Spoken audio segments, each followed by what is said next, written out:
ಆತ್ಮೀಯ ವಿದ್ಯಾರ್ಥಿ ಮಿತ್ರರೇ, ತಮಗೆಲ್ಲರಿಗೂ study time with Vivek YouTube ಚಾನಲ್ಗೆ ಆತ್ಮೀಯವಾದಂತಹ ಸ್ವಾಗತ. ಈ ಒಂದು ವಿಡಿಯೋದಲ್ಲಿ ನಾವು ನಾಳೆ ನಡೀತಕ್ಕಂತಹ ವಿಜ್ಞಾನ ವಾರ್ಷಿಕ ಪರೀಕ್ಷೆಯಲ್ಲಿ ಕೇಳಬಹುದಾಗಿರ್ತಕ್ಕಂತಹ 2 ಅಂಕದ ಅತಿ ಮುಖ್ಯವಾಗಿರ್ತಕ್ಕಂತಹ ಕಾರ್ಯಗಳಿಗೆ ಸಂಬಂಧಪಟ್ಟಂತಹ ಪ್ರಶ್ನೆಗಳನ್ನು ಸವಿವರವಾಗಿ ಅಭ್ಯಾಸ ಮಾಡೋಣ. ಸೊ ನಾಳೆಯ ಪರೀಕ್ಷೆಯಲ್ಲಿ ಈ ಒಂದು ಕಾನ್ಸೆಪ್ಟ್ಗೆ ಸಂಬಂಧಪಟ್ಟಂತೆ ಬಹಳಷ್ಟು ಪ್ರಶ್ನೆಗಳನ್ನು ಕೇಳುವಂಥ ಸಾಧ್ಯತೆ ಇರುತ್ತೆ. ಸೊ ಆದ್ದರಿಂದ ವಿಡಿಯೋನ ಆರಂಭದಿಂದ ಅಂತ್ಯದವರೆಗೂ ವೀಕ್ಷಿಸಿ ಅಂತ ಹೇಳ್ತಾ ವಿಡಿಯೋನ ಆರಂಭ ಮಾಡೋಣ.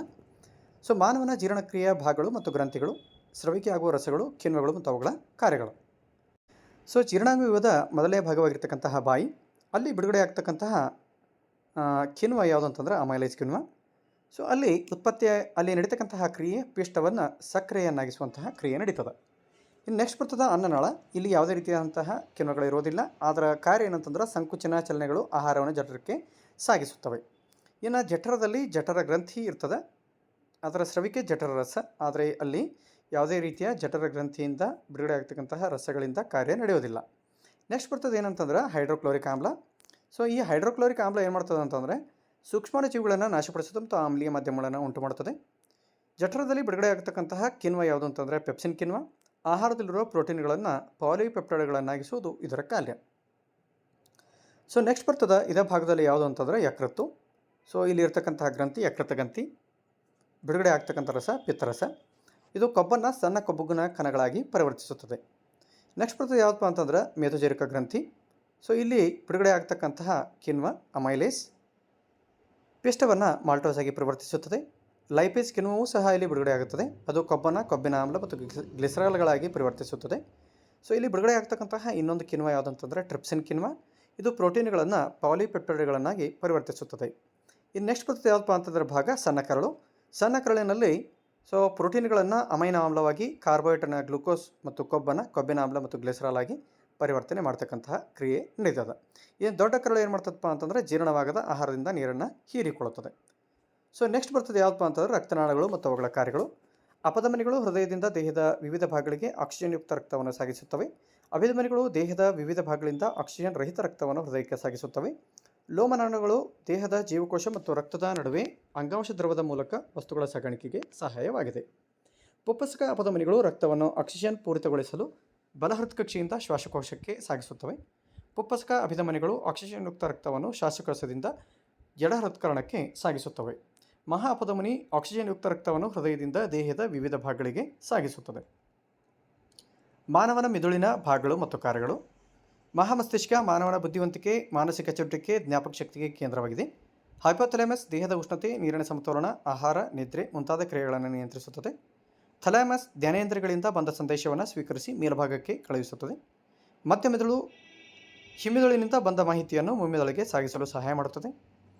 ಇನ್ನು ಹಿಮ್ಮೆದುಳಿನಲ್ಲಿರತಕ್ಕಂತಹ ಪಾನ್ಸ್ ಆಹಾರ ಅಗಿಯುವುದು, ಮುಖದ ಭಾವ, ಉಸಿರಾಟದ ಕ್ರಿಯೆ ನಿಯಂತ್ರಣವನ್ನು ಹತೋಟಿಯನ್ನು ಹೊಂದಿದೆ. ಇನ್ನು ಅನುಮಸ್ತಿಷ್ಕ ನಡೆಯುವ, ಓಡುವುದು ಮುಂತಾದ ಚಲನವಲನಗಳಿಗೆ ಸ್ನಾಯುಗಳ ಕಾರ್ಯದ ಹೊಂದಾಣಿಕೆಯನ್ನು ಏರ್ಪಡಿಸುತ್ತದೆ. ದೇಹದ ಸಮತೋಲನವನ್ನು ಕಾಪಾಡುತ್ತದೆ.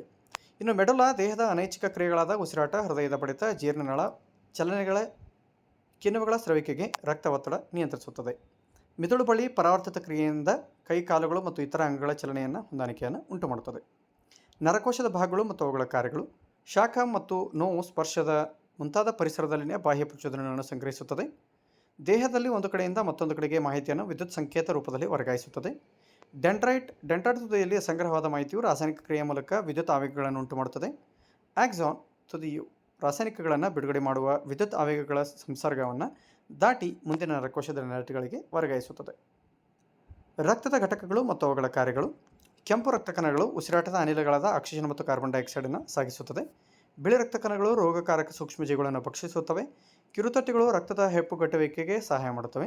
ಪ್ಲಾಸ್ಮಾ ಪೋಷಕಾಂಶಗಳು, ತ್ಯಾಜ್ಯ ವಸ್ತುಗಳು, ಹಾರ್ಮೋನ್ಗಳು ಮತ್ತು ಪ್ರತಿಕಾಯಗಳನ್ನು ಸಾಗಿಸುತ್ತವೆ.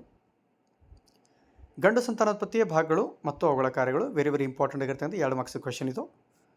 ವೃಷಣಗಳು ವೀರ್ಯಾಣುಗಳು ಉತ್ಪಾದನೆ ಮಾಡುತ್ತವೆ.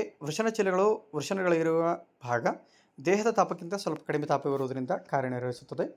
ವೀರ್ಯನಾಳ ವೃಷಣದಿಂದ ಶಿಶ್ನಕ್ಕೆ ವೀರ್ಯಾಣುಗಳನ್ನು ಸಾಗಿಸುವ ಭಾಗ. ಪ್ರೋಸ್ಟೇಟ್ ಗ್ರಂಥಿ ವೀರ್ಯನಾಳ ಜೊತೆಗೆ ಒಂದು ರೀತಿಯ ದ್ರವವನ್ನು ಸೇರಿಸುತ್ತದೆ.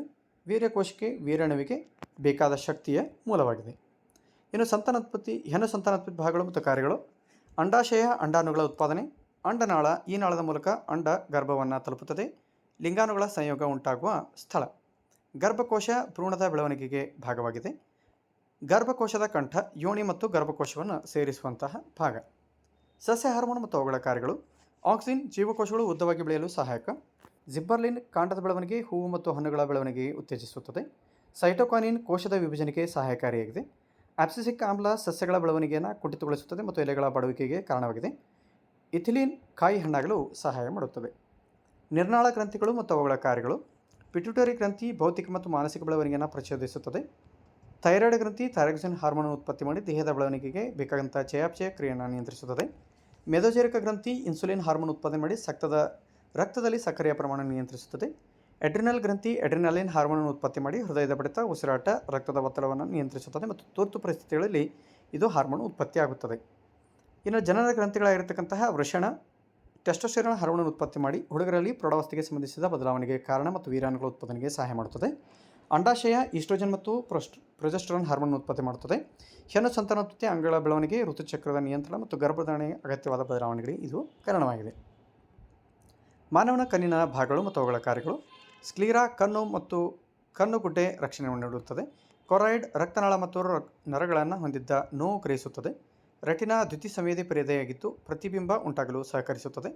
ರಾಡ್ ಕೋಶಗಳು ಮಂದ ಬೆಳಕು ಗ್ರಹಿಸುತ್ತವೆ ಆದರೆ ಬಣ್ಣವನ್ನು ಗುರುತಿಸುವುದಿಲ್ಲ. ಕೋನ್ ಕೋಶಗಳು ಪ್ರಕಾಶಮಾನದ ಬೆಳಕನ್ನು ಗ್ರಹಿಸುತ್ತವೆ, ಬಣ್ಣಗಳನ್ನು ಗುರುತಿಸುತ್ತವೆ. ಕಾರ್ನಿಯಾ ಪ್ರಕಾಶಮಾನವಾಗಿದ್ದು ಪಾರದರ್ಶಕವಾಗಿದ್ದು ಬೆಳಕಿನ ಕಿರಣ ಪ್ರವೇಶಿಸುತ್ತದೆ. ಐರಿಸ್ ಅಥವಾ ವರ್ಣಪಟಲ ಪಾಪೆಯ ಗಾತ್ರವನ್ನು ನಿಯಂತ್ರಿಸುತ್ತದೆ ಮತ್ತು ಕಣ್ಣಿನ ಬಣ್ಣವನ್ನು ನೀಡುವ ಅಂಗಾಂಶ. ಕಣ್ಣಿನ ಪಾಪೆ ಕಣ್ಣಿನೊಳಗೆ ಪ್ರವೇಶಿಸುವ ಬೆಳಕನ್ನು ನಿಯಂತ್ರಿಸುತ್ತದೆ. ಮಸೂರ ಬೆಳಕಿನ ಕಿರಣಗಳನ್ನು ವಕ್ರೀಭವನಗೊಳಿಸುವ ಮತ್ತು ಕಣ್ಣಿನ ಹೊಂದಾಣಿಕೆ ಉಂಟುಮಾಡುತ್ತದೆ. ಸೀಲಿಯರಿ ಸ್ನಾಯುಗಳು ಸ್ಫಟಿಕ ಮಸೂರವನ್ನು ತನ್ನ ಸ್ಥಾನದಲ್ಲಿರುವಂತೆ ಮಾಡುತ್ತದೆ.